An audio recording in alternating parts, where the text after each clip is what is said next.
everybody. This is Animezingly Baka, the amazingly stupid podcast all about anime and movies and TV shows and manga and comics and books and music and so much more, except video games, of course, because we already have enough avenues for all that jazz. I am, of course, your host, Mark Krishnez. Hi, how you doing? Hopefully well. So, this week in anime, I figured I'd start off with the best of the best as opposed to waiting until the end to get to my favorite episode of the week. And much to no one's surprise, it is between Don and My Dress Up Darling. And it is My Dress Up Darling. Don's episode is actually on the weaker side, but we'll get to that in a bit. My Dress Up Darling, we had the cliffhanger of last week where it left off on Marin and Gojo going to the local convenience to get some supplies and whatnot for Gojo having to spend the night because the trains are down and he can't get home. He can walk home, but it's pretty cold outside and he would for sure get a cold if he did that. He doesn't need to be sick again. So in that process, he was picking up a few energy drinks so that he would be able to stay up all through the night and therefore not count as sleeping over. He'd still be spending the night, but he wouldn't be sleeping, so he's not sleeping over. And that minute little difference in realities, whatnot, in Gojo's head was enough for him to be able to handle the situation better. But in this picking up of the energy drinks, Marin saw that, and this is true to some or all convenience stores in Japan, they will often put sexual stuff right next to normal stuff. So it is not uncommon for condoms to be right next to energy drinks, for instance. Marin, of course, spots the condoms first and foremost and focuses on them when they're there. So she is assuming, thanks to, in addition to seeing the condoms, Gojo's demeanor, he's put on a very serious demeanor, and it's all played up and exaggerated for the misconception of the bit, for our amusement, for our enjoyment as the viewer. But she assumes that Gojo is planning to do it with her, to get it on with her. Because he says, I don't plan on sleeping tonight. And if you're not planning on sleeping tonight, what do you plan on doing? So this episode picks up where that one left off. Them returning home, and Marin is very noticeably and understandably flustered, given her assumption. Not given the reality of the situation, but her perception of the situation. In addition to Gojo's continued odd, very serious demeanor. And the first third of the episode, so 8 minutes, I don't think it went much longer than that, it's very much so playing with her internal thought process and trying to deal with the situation and thinking that Gojo is planning to have sex with her. Her being nervous about it, wanting to be as perfect and as ready as possible. When they first get there, it's like, oh, you can take a bath now if you want. And she does that. And after that, she goes to pick out the ideal bit of lingerie for the moment. When she comes back out, she's very nervous. She's sitting in the corner of the couch. And he very seriously looks and he's like, what are you doing all the way over there? But in his head, he's not thinking, oh, I want her close to me because I want to get ready to get it on. This is her home. And the person whose home this is, they should be in the middle of the couch. I don't know why that is a thought process. If it's their house and their couch, they can sit wherever the fuck they want. That would be my thought process. But it could be different culturally, but also just Gojo is the most pure, innocent soul in the world, as made evident with this episode and every episode. But Marin's uncomfortableness, nervousness, all of that is so beautifully portrayed and animated. A lot of toe shots. Oh my god. And she has Marin, it's sometimes weird for other people who aren't as big of fans of anime to refer to characters as beautiful or attractive or whatever. And in a way, it's not the most descriptive word to use. None of what I'm getting at is that in anime, you don't see a lot of variation in body types or face types or any of that stuff. So that the majority of characters are attractive on a somewhat objective level or a stereotypical perceived level. And you don't get a lot of characters like, for instance, Sakamoto in Sakamoto Days. But she's a very attractive young girl, but she has some ugly ass feet for me. I don't like feet in general. I'll put that out there, but she has very long, thin toes. And I find that it almost looks like monkey toes. Not a big deal, but you see a lot of her fidgeting with her feet and her toes. That is, it goes a long way in showing her feeling in the moment. But you have her freaking out over that. She also decides to have something to eat, assuming that would calm her down a bit, and it does. But then when I don't know if I think it's when he says something or something happens, she falls off the couch, hits her head, and he immediately gets over her and is bent down over her, wanting to see if she's okay. She's thinking of it as a different way. He's ready to mount her right there and then. And she's like, "Oh, I think that might have happened pre the food stuff." But as she's doing this as well, she is thinking in her head, Wait, I wasn't expecting this or thinking this was going to happen. I didn't go into this wanting this, even though I like him and all that. But wait, are what are we skipping all these other steps? I thought first before we get to this moment, we would actually go out on some dates. We'd hold hands, we'd kiss, we'd do all that stuff. Is is he planning to do all of those steps tonight? Are we gonna just speed run all of this to sleeping together? And I think after she eats and all that, she just falls asleep because he sees that she falls asleep and he carries her back to her bedroom. I'm sure if she put two and two together and realized that he even did that while she was sleeping, she would freak out a little bit more. But she wakes up the next day afternoon. He plays the video game all through the night. And this is another example of how incredible this season is in terms of the quality. You have this fake video game, and this has happened throughout this entire season when you have a fake anime or anything, or when they do the camera shoot.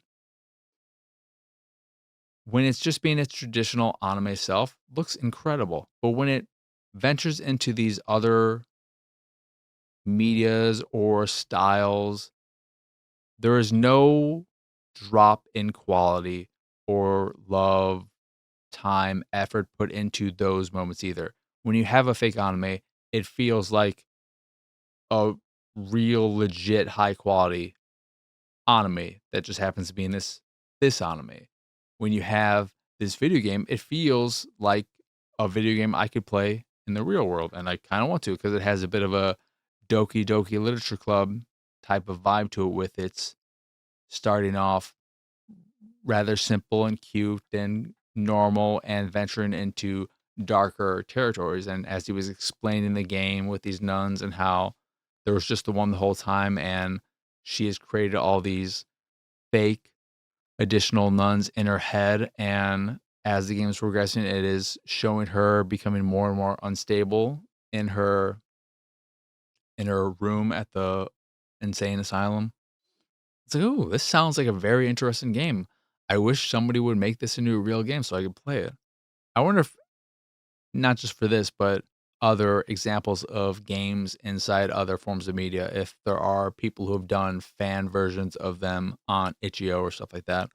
But he gets a bit disturbed by that, and in the morning, he's not prepared to eat breakfast because he's just thinking about the game and how she was eating the remains of her other nuns in her head, of course. But the rest of the episode, just to kinda move on to some more stuff or the other shows, what this episode really did, its ultimate goal and what it did so well is make Marin realize how much she likes Gojo. That she doesn't just it's not like a passing thing for her. And you see this as the episode culminates because she's thinking to herself, well, maybe I should just tell him I like him. It should be easy enough for me to do, I want to tell him, but she's gone from being in a state where she thinks I like this boy, and if he doesn't like me, that's fine. We're still friends and so on and so forth. But she's now realizing through this night and the miscommunication, and all this stuff, that she likes him more than she probably originally or this whole time thought she did, and that if he didn't like her in that way, that it would hurt more than she realized. She originally thought that she'd be able to just brush it off and like, "Oh, it's no big deal," but it is a big deal now. And she can't even she tried to confess, when they were on the train, I think, and or somewhere, and she couldn't even look him in the face to do it, and she said, "Can I just come over the next night or the next day?" So I'm assuming, the way this is all going, that we are going to get a confession to end the season, and it's going to cliffhanger on Gojo's reaction. How much of his reaction? I don't know. It's gonna be a fucking god awful cliffhanger to end on because it's just gonna leave me waiting and wanting, and I'm gonna have to sign up for Square Enix's site for reading the manga. I don't fucking know what, but I'm gonna have to. I'm not gonna be able to wait. Yeah, it was a fantastic episode. Probably my favorite episode of the season because it really focused on them and the romance side of things. Because we get plenty of episodes that have a bit of it, but also her with the cosplaying and the school, and I've loved all that stuff, but I just love them 2 together so much, and I would have to really think 'cause I love the 2 in Kawi Complex for hostile behavior. I always forget the full title.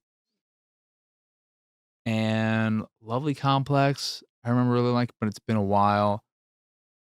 Plus you have I don't even remember if they got together in Welcome to the Ballroom, but, I mean, there are a lot of romances I love, but at least in the moment that right now, watching this, being here, I look at them and I think there is no couple I want to become a couple and be happy than Marin and Gojo.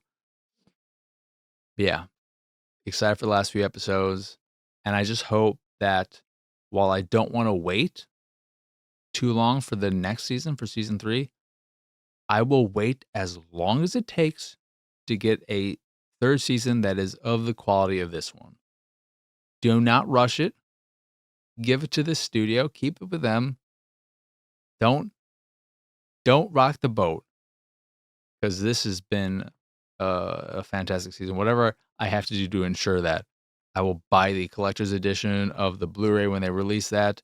Do I have to buy some figures and other bullshit? Do I have to buy a body pillow? I don't want a body pillow, but I'll buy one if I have to. But yeah, absolutely fantastic episode. Getting to Don to Don, which I teased as being a weaker episode. I know there's a lot of love for this episode because the new character introduced is a fan favorite amongst manga readers. I think his name is Kinta or something. But what I didn't like about this episode is that for me, as an anime only watcher, I really didn't like the reuse of a lot of, I don't know what episode it was, but an episode from the first season where Okurun and Momo, they are looking for each other in school, keep crossing paths and going. One goes where they think the other one, and so on and so forth until they eventually are sitting next to each other on the benches by a door, and then they are walking towards going back in the door. They bump heads and they accidentally kiss for like a second. They are doing all that to show, I guess, where Kinto was and introduce his character during all that stuff happening. And then it transitions back to present. The problem I have with that is that even watching that and reading up on it, I did some Googling to look at the wiki of this kaiju arc. I guess we're back now in present time, but you had the bit of introduction in the past, just reusing the shit from a previous episode. It just, for me, confused my sense of time and place and what is actually fucking going on. So, for me, I didn't like it that about the episode. Just in terms of it confusing the fucking shit out of me. But as an episode, it was really entertaining. I am not fully on board with Quinta. I was looking at the message boards and seeing that there's a lot of love for him, but then there's some hate for him. But I don't know if I saw a lot of in between. And that's where I fall. I thought he was entertaining. I enjoyed all of the spicy talk stuff where he keeps trying to talk spicy, and Mom was like, "Fucking stop it with the spicy talk," and then they would immediately go into it because they're going after his ball. So they're like, "Oh, we're going after your family jewels," and like, you can somebody explain to me why me doing the spicy talk doesn't work, but all of y'all talking about family jewel this, family jewel that, it's fine? I just wanna understand what's good spicy talk and what's bad spicy talk. Mom was like, "Spicy talk is never good, alright? Alright, now let's go get the family jewels." He's like, "I don't understand what is going on." So, that was fun. It was a fun episode, again. It just, for me, with the reuse, I just don't know why. I don't know why they did that. Or they needed a better way of drawing a line, or I missed where it was very clear, but the fact that all that stuff is happening in school, and then I think when Momo was like, "Hey, I found your other family jewel," that is in school. So if it if it is transitioning from the past to introduce this character to the present, doing it all during a school day with no clear, I may have just missed something. It's probably on me, but even so, I don't love the fact that they, I don't know, it's just weird.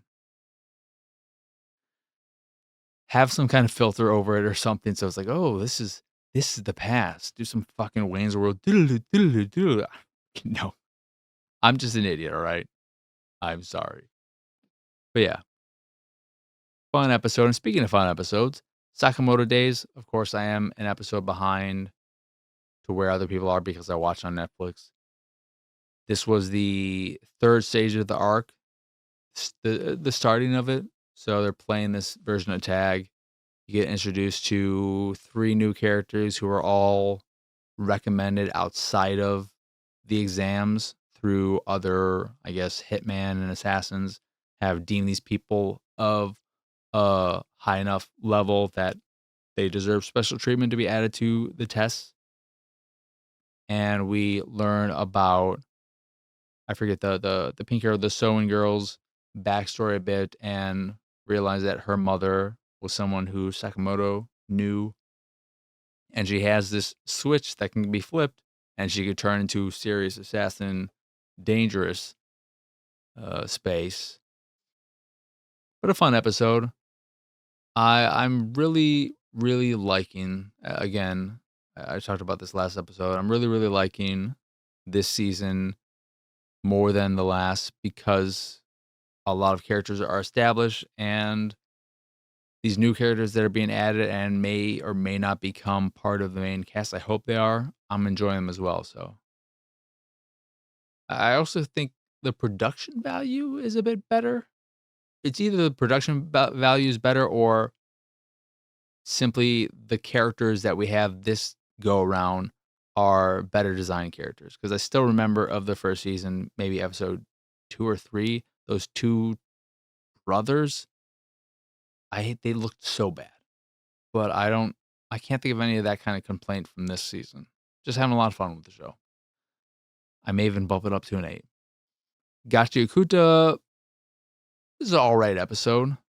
It did make me realize, one, I've talked about how much I love the OP for Gachiakuta. I fucking love the hell out of it. But also, thinking about how much I love that OP, I think this season overall, really strong season for OPs and EDs as well. But the OPs especially, love Dandadons, love Gachikutas. Dr. Sonet's a solid one. I like Sakamoto Days. What else? My Just Darling, I really love that one. Summer Hikaru died. All of them across the board. But Gachikuta, this episode was about getting Rudo more prepared for everything. There is apparently an artist giver who part of this canvas town where a lot of these artists live, and they could just draw all over the place, graffiti town and all this stuff. He has the ability to place spells on people or things or towns that can do stuff like he placed a spell writing on the wall of this enclosed city that no one with nefarious actions, intentions can enter the town. So there's this invisible barrier if you are planning to do something bad in town. And they use this guy to cast spells on the other givers to prevent them from, I think, getting killed by trash monster surprises. So they wouldn't be caught in a trap or anything like that. But when they get to that town, they find out that he has died because he likes to go out in polluted areas as well to do his artwork, and often didn't care enough to put on his mask, to put on his protective gear. So he died, and the one unique thing about his tool, what do they call it again? His object, his instrument, vital instrument, is that what they're called? His actually gets passed down from one giver to another.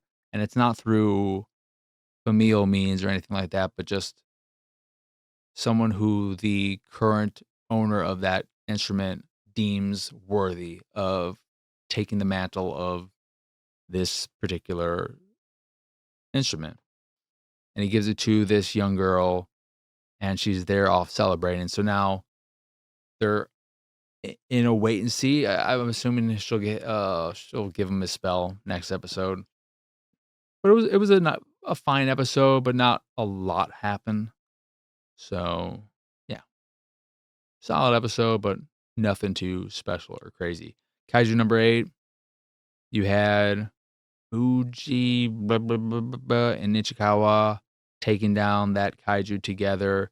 You find out that the Fuji fella, I think that's part of his name, he has the same ability as this one captain where his power, his power, I forget what it's called, but his power fluctuates.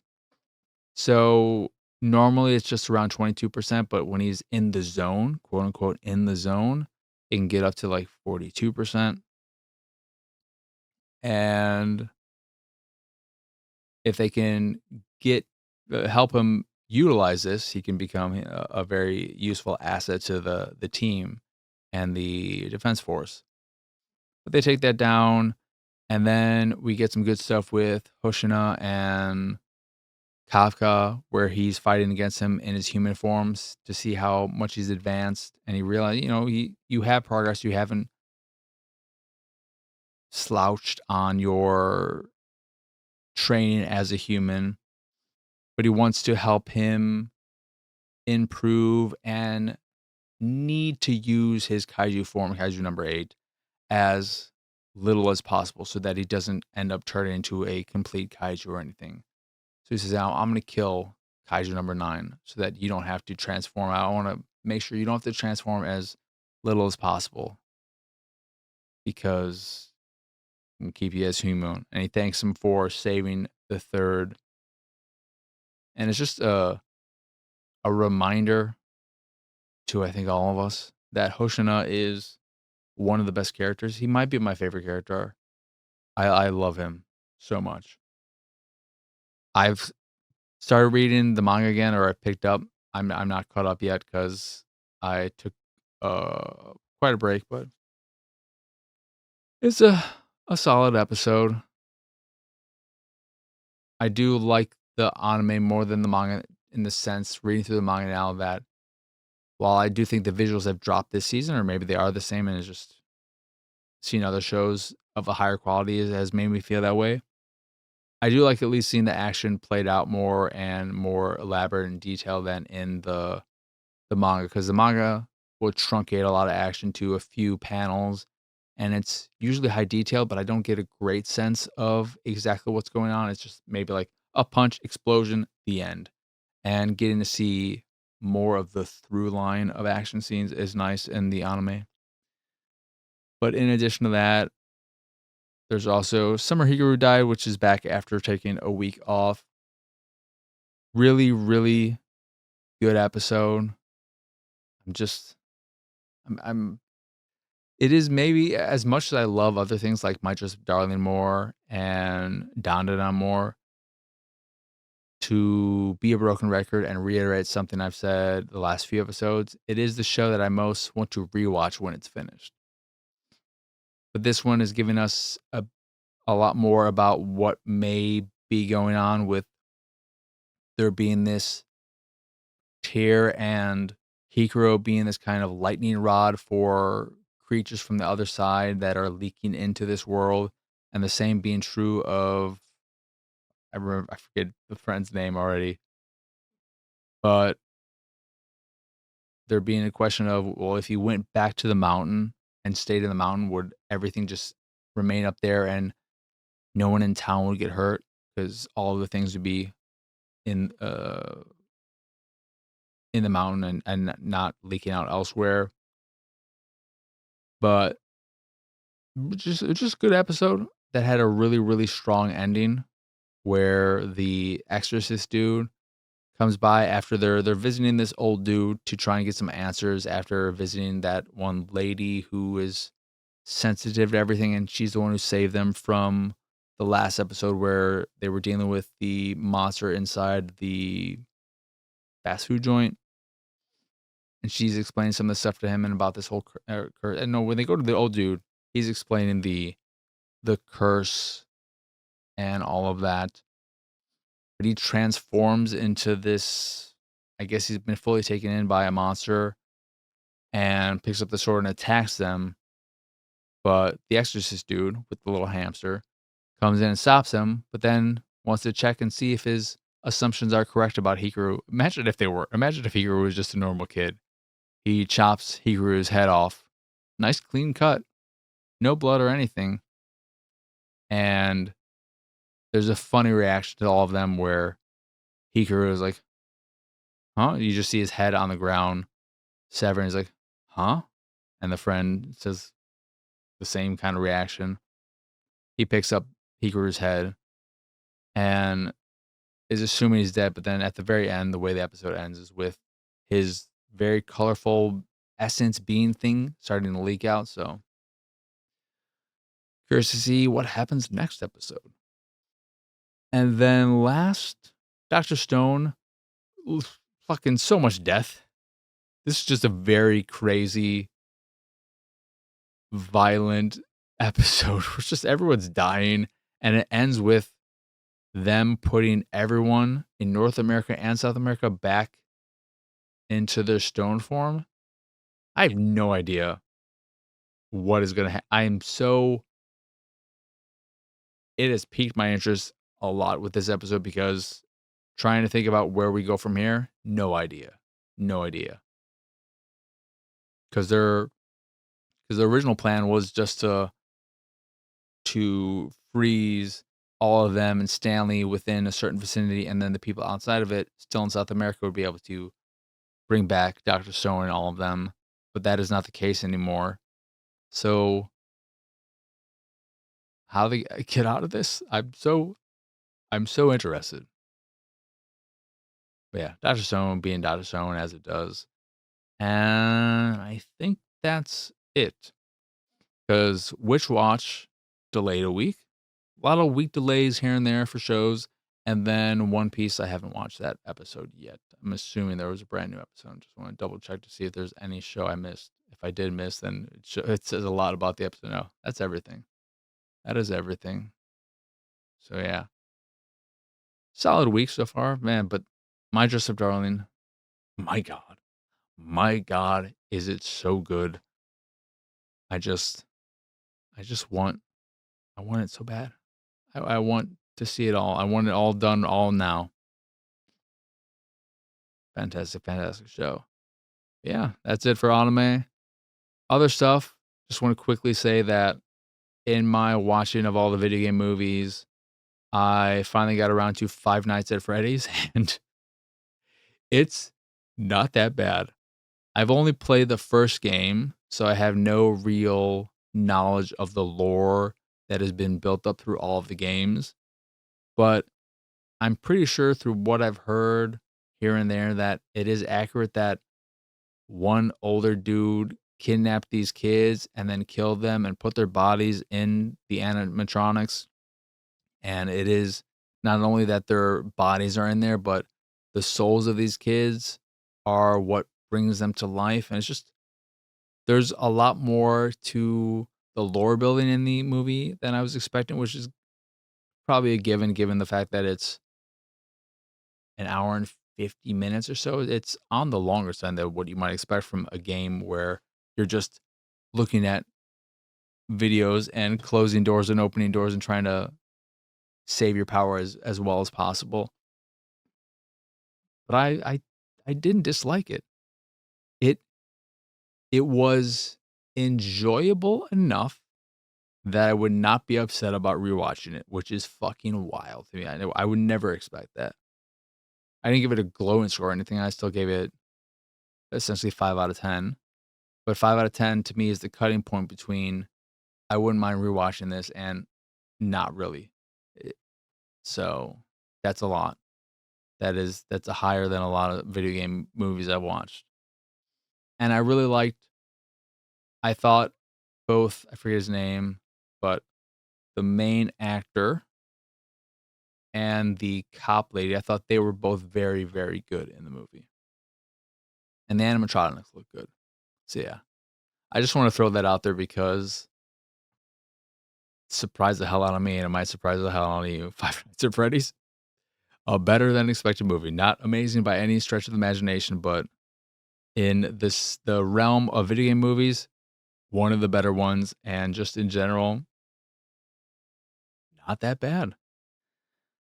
But that is going to do it for this year episode of Animezingly Baka. Once again, I am Marcus, and as y'all can find me pretty much everywhere at PX Sausage. If you enjoy this here show or any of the stuff I do and what have you, you can support me and my nonsense over at patreon.com/PXS. There you can get access to the Sausage Dump, where I talk about this, that, and whatever, as well as a private Discord channel and some fancy Discord roles, or you could just support me if that is your fancy. That is again patreon.com/PXS. In addition to the Patreon, you can find links to the site, the YouTube, the Discord, and so much more over at pxsausage.com. That is the letter P, the letter X, sausage.com. But that is it. That is all. As always, thank you for watching or listening. I hope you enjoyed this here episode, and I hope you have a wonderful, wonderful rest of your day. But for now, adios, arrivederci. Bye bye. It's go time, go daddy.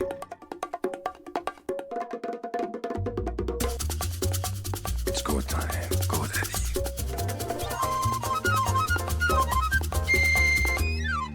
It's go time, go daddy.